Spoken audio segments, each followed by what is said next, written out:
Voy a explicar cómo funciona la maniobra de cambio de sentido de giro de un motor asíncrono trifásico, como este que podemos ver aquí en el circuito de potencia.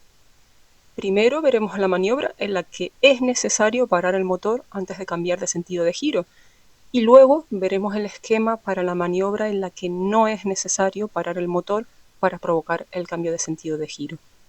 En todo caso, el circuito de potencia es el mismo en ambos casos.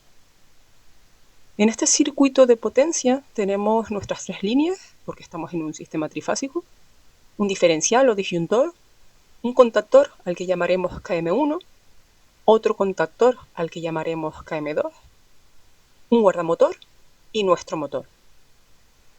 Aquí lo interesante es ver cómo están conectados los contactos principales de los contactores. Si cerrásemos estos contactos de Km1 y dejásemos abiertos los de Km2, la corriente pasaría por estas líneas y el motor arrancaría girando con un sentido de giro determinado.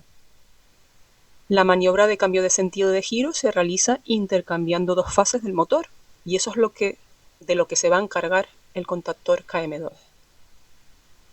Si nos fijamos, si cerramos los contactos principales de Km2, L1 ahora pasaría a estar conectada a W1 en el motor, L2 se queda igual que estaba, conectada a V1, y L3 pasa ahora a estar conectada a U1. Es decir, hemos intercambiado L1 y L3 entre sí, y eso produciría que el motor gire en sentido contrario al sentido inicial.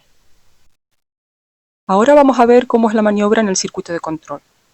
Lo que tenemos es una de nuestras líneas y el neutro, nuestro diferencial, nuestro guardamotor, un pulsador de parada al que hemos llamado S1, que como vemos es un pulsador normalmente cerrado, un pulsador normalmente abierto que hará que el motor arranque con giro en sentido horario, que es el sentido de giro cuando está activado el contactor Km1, otro pulsador normalmente abierto al que hemos llamado S2, que es el que arranca el motor con sentido de giro antihorario, y por aquí tenemos la bobina del contactor Km1, que cuando se energiza, es decir, cuando pasa corriente por esta rama, para lo que es necesario que el pulsador S2 esté cerrado, hará que sus contactos auxiliares cambien de estado, con lo cual el contacto auxiliar normalmente abierto de Km1, que es este, el 1314, se cerrará, produciendo el enclavamiento de este contactor. Y el contacto auxiliar normalmente cerrado de Km1, que es este, el 1112, se abrirá, de manera que la corriente no va a pasar por la bobina de Km2 y por lo tanto ese contactor mantendrá sus contactos auxiliares en su estado inicial. Es decir, el 1314 permanece abierto y el 1112 permanece cerrado. La clave aquí está en saber que al energizarse la bobina de un contactor, el estado de sus contactos auxiliares cambia. Esa es la clave. El que estaba cerrado se abre y el que estaba abierto se cierra y vuelve a su estado original cuando deja de pasar corriente por la bobina. Como pueden ver, he añadido pilotos para indicar el sentido de giro. Cuando la bobina del contactor Km1 está energizada, este piloto, que está en paralelo con la bobina, se enciende. Cuando la que está energizada es la bobina del contactor Km2, este piloto, que está en paralelo con ella, se enciende. Y por supuesto, cuando ya no estén energizadas, los pilotos se apagan. En esta maniobra, si el motor ya está girando en uno de los dos sentidos, que sea, pulso el pulsador para cambiar al otro sentido de giro y no pasa nada, porque no he cortado el paso de corriente a la bobina del contactor que ya estaba activado. Es por eso que tengo que pasar por el paro del motor, es decir, pulsar el pulsador de paro S1 para interrumpir el paso de la corriente por la bobina del contactor que está activado. Desenergizándola, el motor deja de funcionar y luego puedo volver a arrancar pulsando cualquiera de los pulsadores, S2 o S3, según el sentido de giro que quiera tener. En este circuito, si por lo que sea saltas el guardamotor, dejaría de pasar corriente por cualquiera de las ramas que llevan la corriente hasta las bobinas de los contactores y pasaría corriente por esta otra rama, porque se cerraría este contacto y se encendería el piloto de avería.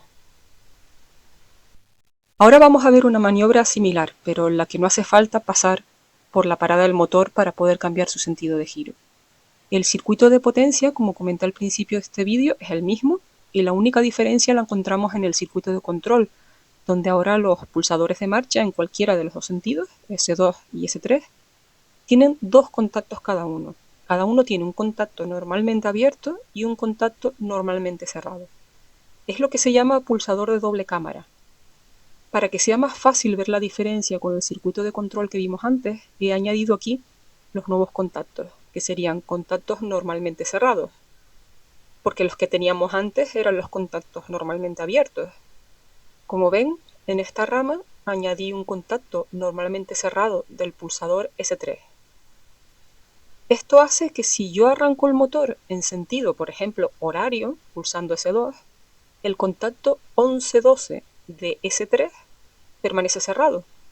Y entonces necesariamente el 13-14 de ese pulsador S3 se tiene que abrir, porque solo puede estar uno cerrado y otro abierto. Esa es la clave. Al abrirse el 13-14 de S3, ya por esa rama no puede pasar corriente, por lo que la bobina del contactor KM2 no se va a poder energizar y se mantiene energizada la del contactor KM1. Ahora, si pulso el pulsador S3 para cambiar a giro antihorario, el S2 11-12 permanecerá cerrado, pasará corriente por esta rama hasta energizarse la bobina del contactor KM2 y por lo tanto se produce el cambio de sentido de giro, porque eso recordemos que produce que se intercambien dos fases aquí. Y entonces el 13-14 de S2 tiene que abrirse, con lo que no permite que esté energizada la bobina del contactor KM1.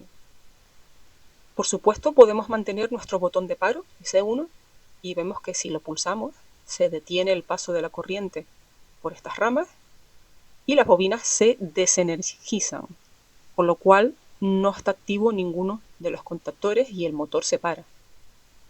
Eso es todo lo que quería mostrarles sobre esta maniobra de cambio de sentido de giro en un motor trifásico. Espero que les haya servido para entender mejor la maniobra y lo que hacen cada uno de los elementos de su circuito electromecánico.